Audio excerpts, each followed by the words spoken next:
Assalamualaikum students. It's our third lecture in economy. Most probably we'll be discussing about GDP and other parameters, other metrics as well. But before we go to other metrics, we'll have a brief session, almost of 15 minutes, with regards to current affairs that revolve around GDP. हाँ, तो उससे क्या होगा, उससे आपकी जो दोनों चीज़ें कवर हो जाएगी, स्टैटिक भी और डायनामिक भी. बट आप ये यहाँ जो करंट अफेयर्स की जो मैं बात कर रहा हूँ आपसे, when I am speak about this current affairs, this won't be the current affairs of this months, but I would be straight forward touching economic surveys of 2 to 3 years, and even I can go to the back date, even 2015 to 16. And in economy you have to take things in larger perspective into consideration. तो मैं around 2015 to 16 में वो changes आ गई थी. फिर अभी आज इस economic survey में, last economic survey में क्या prospects थे GDP के, इंडिया की total GDP कितनी है, and most probably I would be discussing about purchasing power parity as well. But I am sure कि purchasing power parity बहुत ही ज़्यादा important concept है जो students बहुत ही ज़्यादा miss करते हैं, and they have no, फिर बाद में उनको ये चीज़ पता ही नहीं होती है कि purchasing power parity क्या होती है. तो मगर उसके लिए मैं एक सेपरेट 15 मिनट्स का कॉरिडोर चाहता हूँ. वो शायद आज मुमकिन ना हो, कल के लेक्चर में परचेजिंग पावर पैरिटी का इसमें जिक्र हो सकता है. आज मैं जीडीपी का जिक्र करूँगा और फिर बाकी मैट्रिक्स का ही जिक्र करूँगा.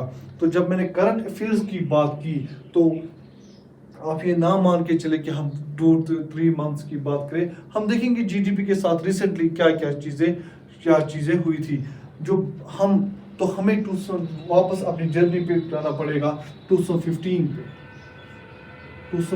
पे, बिकॉज जीडीपी में कुछ चेंजेस लाई गई 2015 में. ठीक है, वो चेंजेस क्या थी, उससे क्या हुआ. देखिए 2015 की चेंजेस थी 2021, प्रोबब्ली 2021 की यूपीएससी में पूछी गई. तो आप ये चीज़ ध्यान से दी. It's not only about last year, it is about a topic. What has recently happened with any metric, it does not account for the last year only, it would account for last 2-3 years or 4 years together. जो भी उन 2-4 सालों में हो गया है, एक बहुत बड़ी चेंज से बहुत बड़ी चेंज हमारे सामने डेवलप हुई होगी, तो वो चीज़ आपके लिए इम्पोर्टेंट है. तो मेहरबानी करके I would try most of things to be clear, वो क्लियर हो जाए. आप भी खुद अगर कुछ यहाँ रहता हो वो भी आप घर में देख लीजिएगा, ताकि चीज़ें बिल्कुल फाउंडेशन के साथ आप बिल्ड हो जाए, प्रॉपर फाउंडेशन के साथ. फिर आपके लिए इकोनॉमिक्स का क्वेश्चन कोई मुश्किल बात एग्जामिनेशन में सॉल्व करना नहीं है. 2015 में क्या है, पहले कुछ चेंजेस लाई. ठीक है, गवर्नमेंट ऑफ इंडिया ने, वो चेंज क्या थी उस पर हम बात करेंगे. उन पे क्यों कंट्रोवर्सी हो गई उस पर भी बात करेंगे. गवर्नमेंट का रेस्पॉन्स क्या था उस पर भी बात करेंगे. ठीक है, तो इससे फिर चीज़ें समझ आती है. एक ब्रॉड बेस्ड चेंज जो थी, that was change of base year. Change of base year क्या था इससे पहले? No, it was 2004, 5 and it was changed to 2011. What do you mean by change in base year? पहला ये बेस ईयर की मैंने परसों रियल जीडीपी और नॉमिनल जीडीपी आपको बताया. तो हम इन्फ्लेशन को क्या करते हैं, उसमें इन्फ्लेशन को एडजस्ट करते हैं. एक पर्टिकुलर ईयर में इसके प्राइसेस क्या थे. ठीक, जिस बेस के साथ हम वो प्राइसेस ये करते हैं, एडजस्ट करते हैं, इन्फ्लेशन एडजस्ट करते हैं, तो उस ईयर को क्या कहते हैं, बेस ईयर. ठीक है, इससे एक बेस इफेक्ट डेवलप हो जाता है. वो बेस इफेक्ट क्या होगा वो मैं आपको जरूर बताऊंगा आगे. फिलहाल अगर आप इनको यहाँ आप समझने पे आएंगे तो बेस इफेक्ट ये होगा कि जो भी जीडीपी में चेंज आएगी due to a change in base year, उसको क्या बोलेंगे हम, बेस इफेक्ट. यूपीएससी ने ऐसा सवाल पूछा है. ठीक, तो ये आप साथ ही में कर देंगे. तो ज़्यादा हम कॉन्सेप्चुअल बिल्डिंग पे जो बात कर रहे हैं, तो कॉन्सेप्चुअल मीन अगर कहीं पे भी आपकी कॉन्सेप्चुअल बिल्डिंग में प्रॉब्लम रही तो वो ओवरऑल रिफ्लेक्ट होगी पूरे सब्जेक्ट में. तो I don't want that thing to happen. Now change of base here. ये change of base here. Now also what happened, आजकल आप जो साइंस स्टूडेंट्स है, इंजीनियरिंग बैकग्राउंड के स्टूडेंट्स है, स्पेशली जो ज़्यादातर साइंस वाले से साइंस ऐसे ऑल स्ट्रीम्स, सबको ज़्यादा पता है आज कि आजकल का जो कंटेम्प्रेरी दौर है, it is dependent upon big data analytics. ये चीज़ तो आपको पता होगी, हाँ, बिग डेटा एनालिटिक्स. नो, क्योंकि बहुत ज़्यादा डेटा हमारे पास निकल के आता है with in fraction of seconds में, बहुत ज़्यादा. तो उसकी एनालिसिस करना, उस डेटा को कैप्चर करना, ये एक नया स्ट्रीम बन के आ गया है. ठीक, हाँ. तो चूंकि आजकल का दुनिया, आजकल का दौर बिग डेटा पे चलता है, तो capturing and analysing data becomes important, becomes very much important. Government also took the same thing, or government took cognizance of same and adopted a system that is adopted by UN, and that system is known as system of national accounts. ठीक.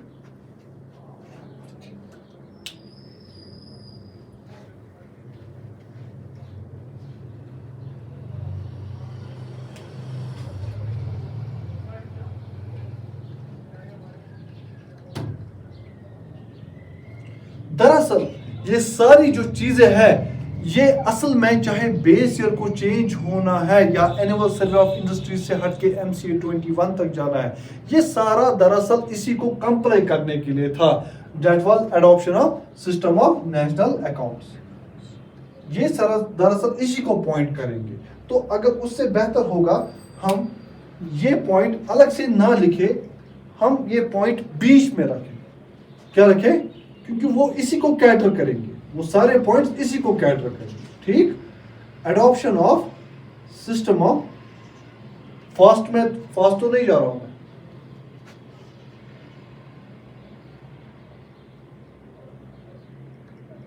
SNA. ठीक. चूंकि UN basis system है, इसी को adopt कर रहे हैं because it captures and analyses data very efficiently. और आजकल की दुनिया में, आजकल के दौर में डेटा को कैप्चर, सही रिजल्ट पे आने के लिए डेटा कैप्चरिंग के साथ साथ डेटा एनालिसिस बहुत ज़्यादा ज़रूरी है. क्योंकि इसमें अच्छी खासी डेटा कैप्चरिंग हो जाती है, तो हमने सोचा हम इसी मेथड को अडॉप्ट करेंगे. क्योंकि ये कंप्लाई किसके साथ करता है, ये मेथड यूएन के साथ. तो उसके लिए हमें पहले क्या करना पड़ा, चेंज ऑफ बेस ईयर. दूसरा चीज़ हमें ये करना पड़ा कि हम पहले क्या करते थे, हम 8 कोर इंडस्ट्रीज का डेटा लेते थे, फिर वहाँ जाके annual survey of industries MOSPI करता था, ministry of statistics and programme implementation, वो करता था डेटा कैप्चरिंग. मगर उसमें अच्छी तरीके से डेटा कैप्चर नहीं हुआ. तो हम एक नए सिस्टम पे आना शुरू हो गए, that is MCA 21. Naturally your question would be, sir, what is this MCA 21? This MCA 21 is ministry, it's an e-governance measure. E-governance measure, because we are using our ICT. ठीक. Ministry of Corporate Affairs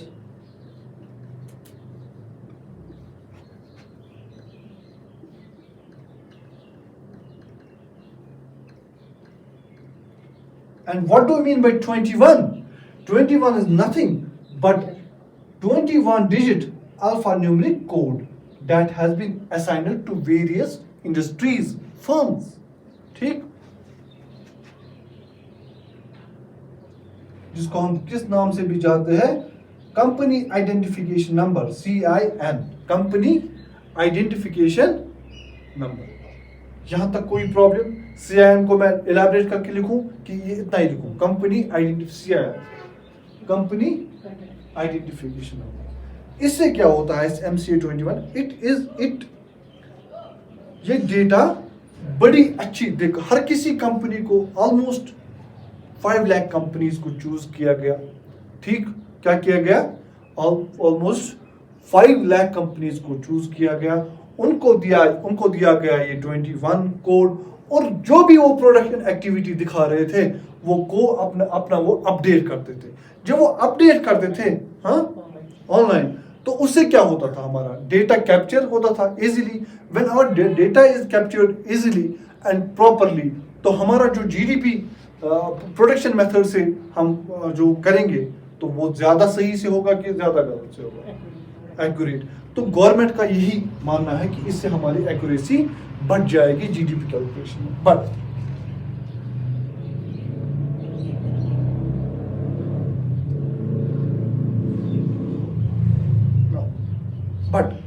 it went into controversy. Government को accused किया गया कुछ economist के जरिए से कि आप जो एनालिटिक्स कर रहे हैं ये सही तौर पर नहीं कर रहे हैं। क्यों? उनको कुछ रीजन दी गई है, उनको रीजन दिया गया, वो आपके लिए वो रीजन इंपॉर्टेंट नहीं है, मगर मैं आप समझिए उनको क्या रीजन दिया गया और गवर्नमेंट का रेस्पॉन्स क्या था। गवर्नमेंट को ये बोला जो आपने MCA 21 सिस्टम यूज किया, इसमें जो आप इसमें सारी कंपनीज सही तौर पे पार्टिसिपेट नहीं कर पा रही। क्यों? जिन कंपनीज ने रजिस्ट्रेशन कुछ और की है मगर कर कुछ और रहे हैं, मीन्स अगर किसी कंपनी ने as industrial company, production company register किया है, but in market if we analyse today it is acting as service company. दूसरी तरफ से इन कंपनीज ने क्या किया है, टू अवॉइड एनी टैक्सेस, इन्होंने शेल कंपनीज खोली है ताकि टैक्स इवेजन हो जाए। ठीक। तीसरी चीज क्या हो गई है, तीसरी चीज के ये कंपनी अपना फाइनेंशियल रिकॉर्ड्स मेंटेन नहीं करे। जब ये अपना फिजिकल रिकॉर्ड मेंटेन नहीं कर रहे तो हमें कहां से इनका डेटा सही से पता चलेगा। वो ऑब्वियसली जो भी, अगर हम MCA 21 के एडॉप्शन के बाद भी हमारे पास सही डेटा नहीं आता, वो मीन्स ये गवर्नमेंट को कुछ इकोनॉमिस्ट ने, for example Raghuram Rajan, who happened to be Reserve Bank of India governor as well in the past, तो उन्होंने इसको कि आपका जो ये डेटा ये सही नहीं है। Then government maintain its status quo. Government ने क्या बोला, गवर्नमेंट ने यहां से बोला कि नहीं, ये कंपनीज जो पहला ऐसा करती थी मगर डेट हैज कम, अगर 36% कंपनीज ये सही तरीके से डेटा मेंटेन नहीं करती थी, अब वो नंबर कम हो गया, वो 21% के आसपास हो गया है। ठीक। दूसरा ये कहा कि अगर शेल कंपनीज भी है मगर स्टिल, तो अगर उनके पीछे भी तो कोई, तभी तो शेल कंपनी बन सकती है जब उनके पीछे कोई कंपनी होगी।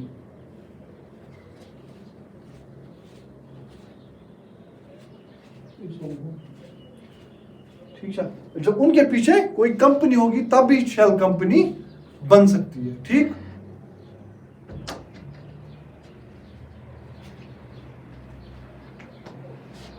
आया समझ? सब वो ऐसी कंपनी बनाई जाती है जो हकीकत में एग्जिस्ट नहीं करती है, तो वो बताते हैं कि हमारा इतना प्रॉफिट हो गया। जो आमतौर पर क्या करते हैं, टैक्स को इवेड करने के लिए यहाँ लोकेशन चेंज करते हैं, फिर बताते हैं कि हमारी कंपनी इसमें तो प्रॉफिट हुआ ही नहीं कुछ। ठीक है, काम कुछ और कर रहे होते हैं मगर हाँ रजिस्ट्रेशन कुछ और की होती है। आया समझ? अब और एक चीज इसमें क्या किया गया था इस सिस्टम में, जीडीपी एट फैक्टर कॉस्ट, जिसको हम GVA कहते थे, उसको हटाया गया। अब बोला कि हम जीडीपी करेंगे किस पे कैलकुलेट, मार्केट प्राइस पे। ठीक है, GDP at market price means ये हमने पढ़ा है वो GVA से, क्योंकि हम ज्यादातर ध्यान प्रोडक्शन मेथड पे ही देते हैं, ज्यादातर ध्यान किस पे देते हैं, प्रोडक्शन मेथड पे ही देते हैं। तो हम GDP at market price, GVA at factor price नहीं, बल्कि विल शिफ्ट फ्रॉम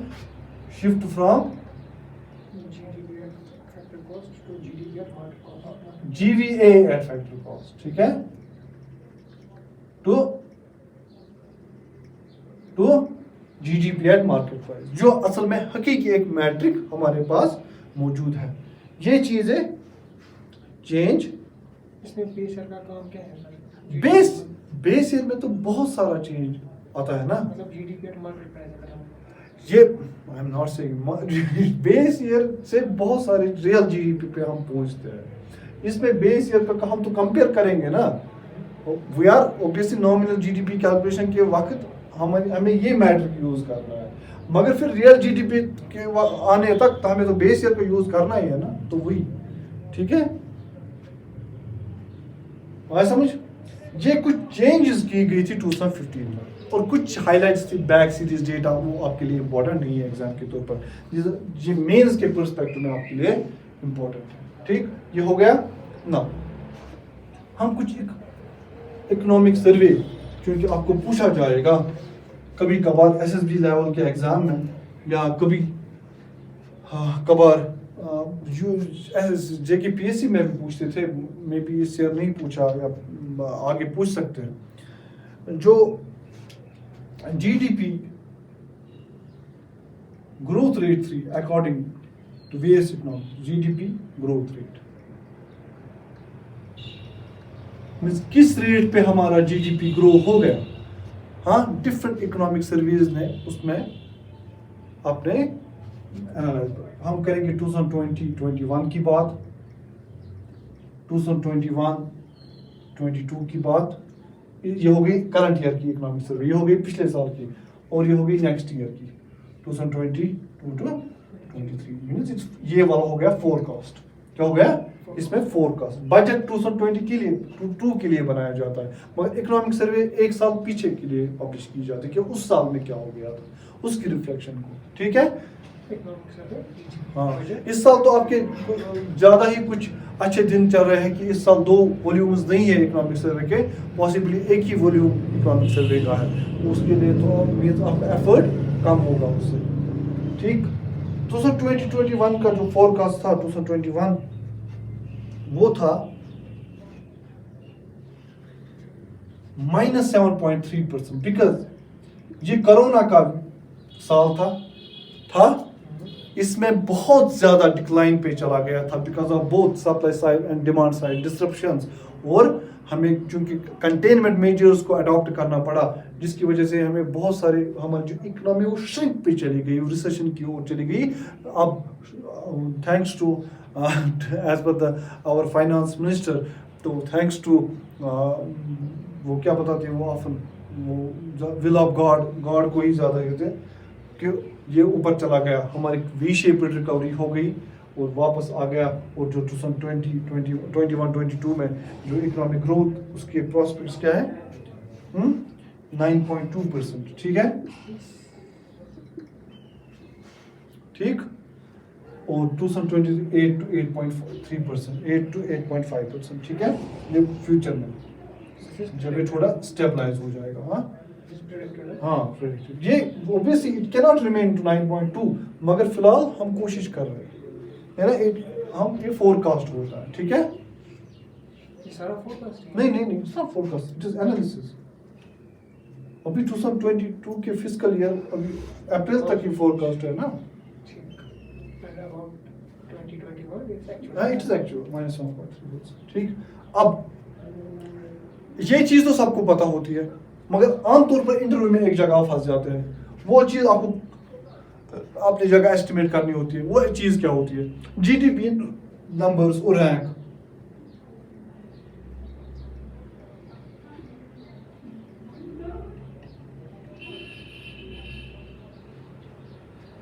ठीक है,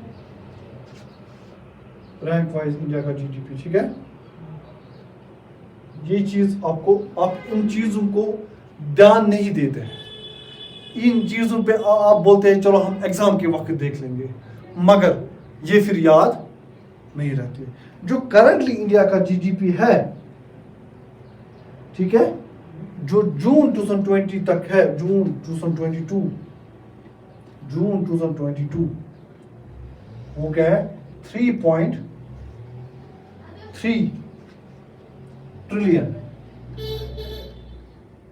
और 2024 तक हमें क्या प्रेडिक्शन, हम गवर्नमेंट क्या एनविसाज करती है कि we would move to 5 trillion. Would it be a real GDP और नॉमिनल जीडीपी?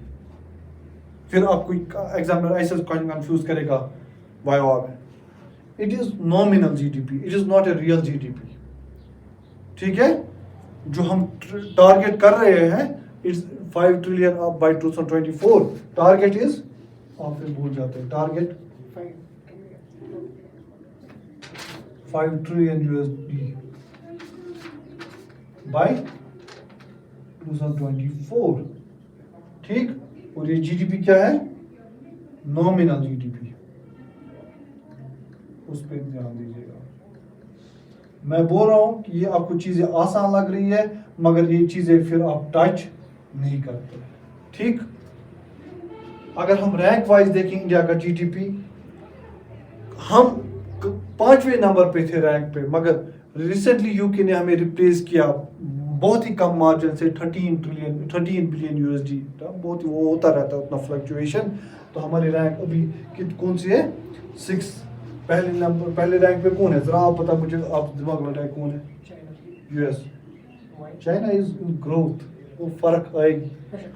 हाँ, चाइना लीडिंग है ग्रोथ। ठीक है, यूएस, उसके बाद चाइना, उसके बाद जापान, उसके बाद जर्मनी, फिर यूके, फिर इंडिया, और इंडिया के बाद फ्रांस है। ठीक है, पीपीपी की रैंक अलग होगी। पीपीपी में इंडिया 3rd लार्जेस्ट सेक्टर है, वो मैं आज नहीं पढ़ाऊंगा बिकॉज अगर मैंने आज पढ़ा आप बहुत सारी चीज़ों को मिस करेंगे। वो एक सेपरेट टॉपिक होना चाहिए क्योंकि पीपीपी फिर बाद में बच्चे को पता ही नहीं होता ये क्या होता है। ठीक है,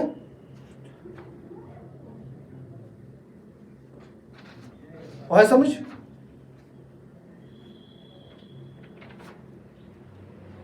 What is US's GDP? At least 5 times more than us. It is almost 18 trillion USD.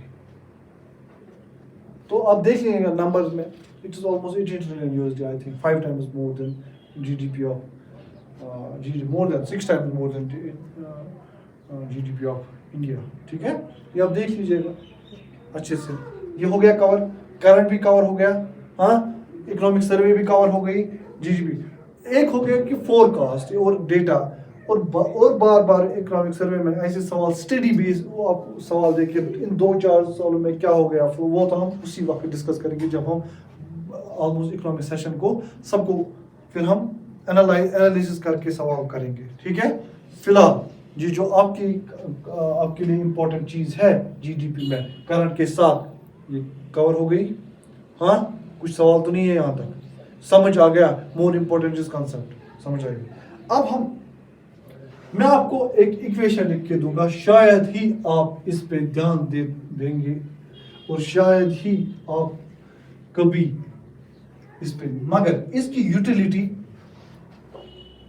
इस वक्त आपको नहीं दिखेगी इस इक्वेशन की। ठीक है, इसकी यूटिलिटी जब हम आगे जाके पढ़ेंगे, जीडीपी को कैसे स्टेबलाइज करना है या इंक्रीज कैसे करना है, या ट्रेड को कैसे स्टेबलाइज करना है, इंक्रीज उस वक्त आपको इसकी यूटिलिटी। मगर मैं चाहूँगा तब तक आप इसके बारे में घर में सोचते रहें क्योंकि ये आमतौर पर आपको नहीं मिलती है इक्वेशन, तो ये आपको मैं दूंगा।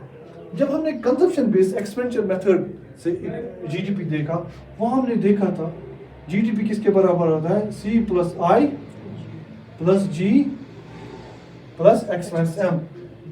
इसको रिपीट करने की कोई जरूरत नहीं है, क्यों? ऑलरेडी किया है। जो इनकम आती फिर ये होना चाहिए, आइडियली होना चाहिए इनकम के बराबर, ऐसा नहीं होता है, थोड़ी बहुत वेरिएबिलिटी आती है। फिलहाल मानो है इनकम के बराबर है, ठीक, थ्योरेटिकली आप मानो इनकम के बराबर, मगर जो हाउस होल्ड के पास इनकम आता है वो किसी और चीज में स्पेंड करता होगा ना, वो किस पे स्पेंड करेगा? या तो कंजप्शन पे करेगा ना, कंज्यूम आइटम्स खरीदेगा, या करेगा सेविंग करेगा ना, एस मीन्स सेविंग, या करेगा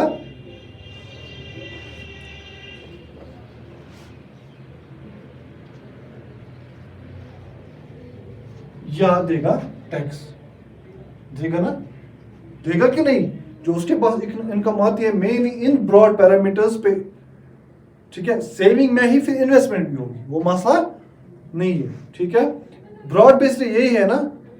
आप इस इक्वेशन को रीअरेंज करिए, आप देखिए क्या हो जाएगा, आपके पास नई एक चीज देखने को मिलेगी शायद ही। आप अगर मैं एस को यहां ले जाऊं, आई माइनस एस, सी टू सी दोनों जगह सेम है, कटेगा, मसला नहीं है, सी सेम है ना, हाँ, क्योंकि हम यहाँ जो कंजप्शन यहाँ कर रहे हैं वही कंजप्शन हाउस होल्ड का कहाँ कर रहा है, यहाँ भी, तो ये सेम है। और क्या करेंगे हम करेंगे प्लस, उस टी को यहाँ लाएंगे, ये क्या बनेगा, जी माइनस टी, और इसको वहां ले जाएंगे, ये बनेगा एम माइनस एक्स। इस इक्वेशन हार्डली आपको ये इक्वेशन कोई बताएगा, मगर इसमें बहुत सारा राज छुपा है। आपको सारा बजट इस इक्वेशन से क्लियर हो जाएगा, ठीक। अगर आप ध्यान देंगे, ये इन्वेस्टमेंट माइनस सेविंग है, अगर इन्वेस्टमेंट लीड हो जाएगा सेविंग से, जीडीपी विल बी गुड। इस इक्वेशन पर ध्यान दीजिएगा, ये गवर्नमेंट एक्सपेंडिचर है ना, गवर्नमेंट माइनस क्या है, टैक्सेस, ये क्या हो गया फिर, गवर्नमेंट जितना एक्सपेंडिचर कर रहा है टैक्स उससे कम आ रहा है, टैक्स मीन्स टैक्स उससे माइनस हो रहा है, मीन्स टैक्स है ना, अगर एक्सपेंडिचर ज्यादा है टैक्स से, ये किस में चले जाएगा, ये बन जाएगा बजट डिफिसिट, मीन्स रेवेन्यू से ज्यादा क्या है टैक्स, आया समझ, ये क्या बन जाएगा, और ये क्या बन जाएगा एम माइनस एक्स, वो था इंपोर्ट्स, ये था एक्सपोर्ट्स, ये बन जाएगा एक्सपोर्ट्स माइनस इंपोर्ट्स, ये बन जाएगा ट्रेड डेफिसिट। इस इक्वेशन को अगर आप मेंस के लिए एनालाइज करेंगे, आपका सारा सवाल इसी इक्वेशन, ना ही कुछ घोटा करना है, ना ही कुछ और करना है, बस इस इक्वेशन को सही तरीके पे क्या इंक्रीज होना चाहिए, क्या डिक्रीज होना चाहिए, कैसे हमारी फिर वही पैरामीटर्स को यूज करके आप अपनी इकोनॉमी को सुधार कर सकते हो विदाउट एनी स्ट्रक्चरल रिफॉर्म्स। ये तो वो रिफॉर्म्स है जो आप जहां फिस्कल ये ना जहां या तो गवर्नमेंट स्पेंड करेगा या गवर्नमेंट रेवेन्यू हासिल करेगा या ट्रेड को कैसे, मींस इसमें जो भी फिलहाल तो आपके पास मेहनत के लिए 6 पॉइंट्स बन गए। अगर आपको बोलेंगे सॉल्यूशन बताओ जीडीपी को हम कैसे, आपको ये वाला हमेशा देखो, ये वाली टर्म बड़ी होगी तो ये वाली टर्म भी बड़ी, इक्वेशन है, इसको आप ऊपर आपको देखना है कि हम कैसे कैसे इस टर्म को ऊपर ले जाएंगे और ट्रेड डिफिसिट को कैसे कैसे मिनिमम करेंगे। तो आपका क्या हो जाएगा, आपका सारा मेहनत का सवाल इसी इक्वेशन को एनालाइज करके 6 पॉइंट्स मेंस में आपको यहाँ ही बनेंगे। क्या बनेंगे 6 पॉइंट्स, आपको डेटा देना है कि हमारा क्या है, प्रेडिक्शन क्या है, वो तो हम बाद में पढ़ेंगे, वो तो हमें पढ़ना ही है, मगर आप ये ध्यान दीजिए। आपको यहाँ चीज समझ आया? हाँ, आप उस इन्वेस्टमेंट में से आपको देखेंगे, वो आप खुद देखें। अभी मैंने बोला ना, ये आपको जब आप इस इक्वेशन को आप याद करिए, फिर आपके पास एक परसेप्शन डेवलप हो जाएगी, और ये परसेप्शन से आपको दिखेगा कि गवर्नमेंट को क्या चाहे, उनको इन्वेस्टमेंट इंक्रीज करनी चाहिए, हाउस होल्ड सेविंग्स को डिक्रीज होना चाहिए कि उसको भी इन्वेस्टमेंट में लगाना चाहिए। Don't go into the nitty-gritty right now. I am not telling you that thing. That is not my concern here. I am telling you, think over this equation. You are a finance minister. You are provided the same equation. Now you have to improve the numbers of GDP. Think in these terms. Your economic base in your mind, that will get enlarged.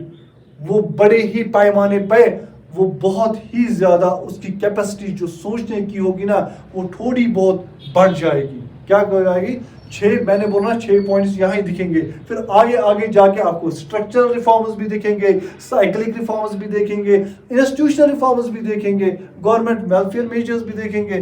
तो अब सारी चीज़ें आपको समझ आएगी, मगर जो फिर इंसान को ज़्यादा से ज़्यादा कम गोटा याद करना चाहिए इंसान, उससे ज़्यादा फिर ब्रेन भी नहीं थक जाता है। तो इस इक्वेशन को आप ध्यान दीजिएगा, खुद सोचिएगा क्या करना है। मुझे अभी कोई आंसर आपसे नहीं चाहिए, मगर जब ये कोर्स खत्म हो जाएगा मैं आपसे सवाल पूछूंगा तो आपको ऐसे आना चाहिए। ठीक, हाँ ठीक है। Should we continue with other parameters as well? GNP.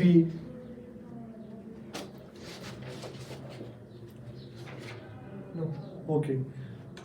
Thank you.